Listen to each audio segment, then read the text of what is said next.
কি অবস্থা সবার, কেমন আছেন সবাই? So welcome to Jessore blog. So এই ব্লগটা হচ্ছে যশোর নিয়ে। সো আপনারা তো ক্যাপশন টাইটেল দেখে বুঝে গিয়েছেন এবং অলরেডি বাসা থেকে বের হচ্ছি আর ভাবলাম যে ব্লগটা শুরু করে দিই। ঘড়িতে বাজে এখন হচ্ছে আপনার 5:45। সো 9:15 হচ্ছে আমাদের বাস।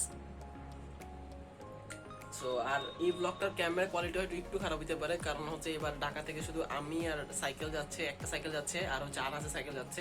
সো আনাস হচ্ছে আমি মোহাম্মদপুর গিয়ে আপনাদের সাথে পরিচয় করিয়ে দিব। সো আমরা দুজন যাচ্ছি ঢাকা থেকে, আর ফাহিম ভাইরা হচ্ছে ফাহিম ভাইয়ের মতন যাচ্ছে আর কি। আর এদিকে হচ্ছে যে ক্যামেরা নিবো, ক্যামেরা নিলেও মনে আপনার হচ্ছে ওইভাবে শ্যুট করার কোনো অপশন থাকবে না, কজ আমি স্ট্যান্ড শোতে আসলে বিজি থাকবো। সো কার কাছে ক্যামেরা দিব, সো ওই হিসাব করে আর ক্যামেরাটা আবার নিতেছি না। ক্যামেরা অলরেডি এইদিকে রেখে যেতেছি, ফোনে যতটুকু সম্ভব কভার করার চেষ্টা করবো। ইনশাল্লাহ ভালো হবে, ভালোই ব্লগ করবো আর কি, আপনারা দেখে মজা পাবেন। 2000 years later.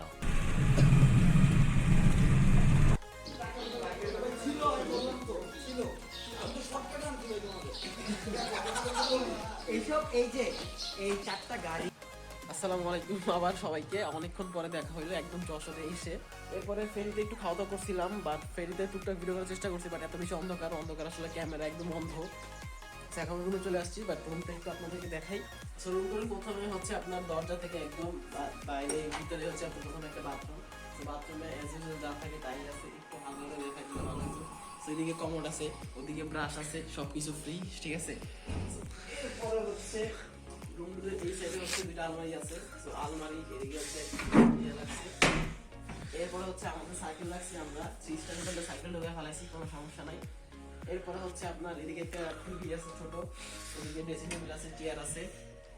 তারপর হচ্ছে এদিকে ঘুমানোর জন্য দুইটা খাট আছে।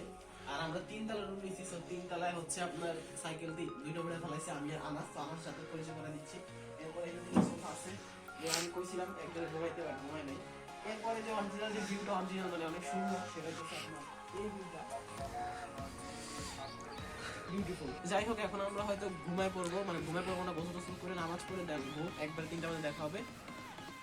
আমি তো আমার সাথে যে আসছে আনাস, ওর আপনার পরিচয় করা দিলি। সো ও হচ্ছে MSBZ এর একদম নতুন আইকন স্ট্যান্ডার্ড হইতেছে আর কি। সো ইনশাআল্লাহ ওর ফার্স্ট শো। সো কেমন লাগতেছে বলো? দেখো, ফার্স্ট ঢাকার বাইরে শো প্লাস ফার্স্ট শো, এর আগে কোনো শো হয়নি। যাই হোক ইনশাআল্লাহ নার্ভাস। আচ্ছা যাই হোক, আমরা কাঁপানোর চেষ্টা করবো, বাকিটা দেখা হবে শোতে। আর বকবক না করি, এখন আমরা ঘুমাই যাই। 3 hours.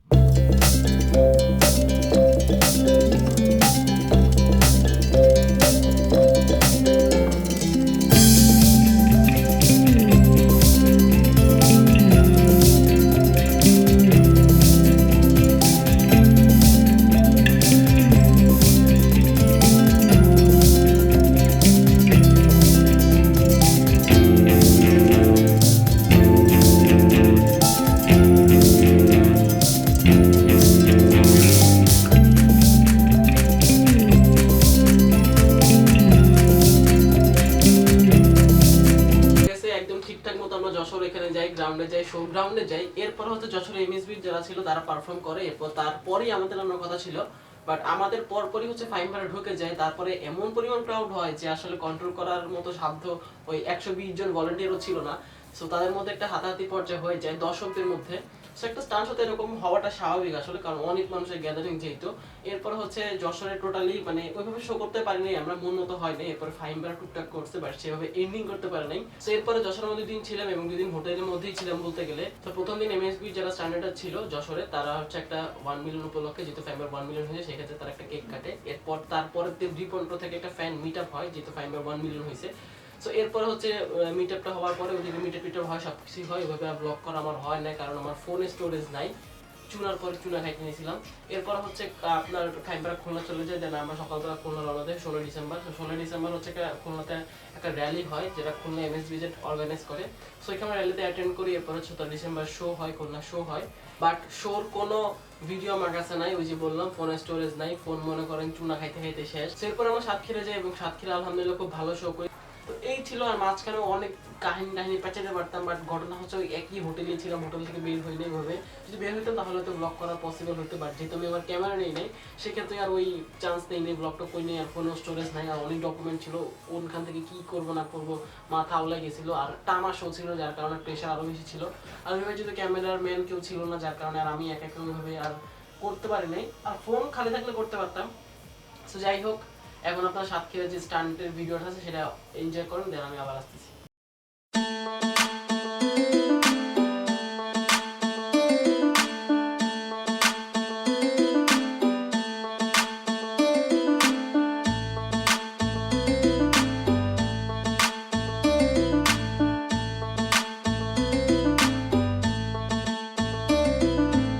MSBZ মানে সবার ঊর্ধ্বেই দেখ, MSBZ মানে পুরো বাংলাদেশ, MSBZ মানে কাপাকাপি চলবো, MSBZ is one of the best, MSBZ মানে সবার ঊর্ধ্বেই দেখ, MSBZ মানে পুরো বাংলাদেশ, MSBZ মানে কাপাকাপি চলবো, MSBZ is one of the best। এই গল্পটা আজ MSBZ নিয়ে 2013-তে যার শুরু হয়েছে, প্রথমেই পরিচিতি দেই MSBZ এর 24 ডিভিশনে যার নাম রয়েছে। MSBZ মানে আরএস ফাহিম চৌধুরী, MSBZ মানে MSBZ মানে সাইমন মুরাদ ভাই, এখন MSBZ মানে পুরো বাংলাদেশ। যখন শুরু হয়েছিল হাতে ছিল একটা সাইকেল, মানুষের ফিডব্যাকে হইনি তো ব্রেক ফেল, চেষ্টায় থামিনি, হেরে গিয়ে শিখেছি ভুলগুলো থেকে আজ আমি সফল হয়েছি। সফলতা দেখে এখন কথা জ্বলে জ্বলে জ্বলে জ্বলেও কি লাভ, MSBZ থাকবে টপে। 17-তে মরেছিল এক আলোর প্রদীপ, ভুলো না কেউ নাম তার শূন্য রাকিব। MSBZ মানে সবার ঊর্ধ্বেই দেখ, MSBZ মানে পুরো বাংলাদেশ, MSBZ মানে কাপাকাপি চলবো, MSBZ is one of the best, MSBZ মানে সবার ঊর্ধ্বেই দেখ, MSBZ মানে পুরো বাংলাদেশ, MSBZ মানে কাপাকাপি চলবো, MSBZ is one of the best। So এই ভিডিওটা আমার এইভাবে রিপ্রেজেন্ট করার কথা ছিল না। আমার প্রথম থেকেই প্ল্যান ছিল যে Dhaka to Jessore, Jessore to Khulna, Khulna to Satkhira যাব। সো এইভাবে ব্লগ করতে করতে যাবো, বাট যেহেতু ক্যামেরা নেই হ্যান্ডেল করার মতন কেউ নাই, যার কারণে আসলে ফোন দিয়ে কাজ চালানোর চেষ্টা করছিলাম। বাট এমন বোকামি করছি যে ফোনে স্টোরেজ নাই, ফোনে কোনো ভিডিও করতে পারি নাই, তারপরে সবকিছু চুনা খাইতে শেষ। তো যাই হোক, এই ছিল মোটামুটি। আর ওইভাবে আমি নিজেই আসলে ভিডিও করি নাই, কারণ ওই একই জিনিস, একই কন্টেন্ট, হোটেলে ছিলাম, হোটেল থেকে শো করছি, শো করে হোটেলে চলে আসছি, ওইভাবে কোনো জায়গায় ঘুরতেও যেতে পারি নাই। সো ওই একই জিনিস বারবার দেখতে, আপনারা দেখতে গিয়ে আমি নিজে এডিট করতে আসলে বিরক্ত ফিল করতাম, যার কারণে আসলে একটা ভিডিও করতেছি। জানি না ভিডিওটি কেমন লাগলো আপনাদের কাছে। ভিডিওটি ভালো লাগে অবশ্যই কমেন্ট সেকশনে জানাবেন, খারাপ লাগলো কমেন্ট সেকশনে জানাবেন। আর দেখা হবে পরবর্তী কোনো ভিডিওতে। ততদিন পর্যন্ত সুস্থ থাকবেন, নিজের খেয়াল রাখবেন। সেটা টেক কেয়ার, আল্লাহ হাফেজ, বাই বাই, আসসালামু আলাইকুম।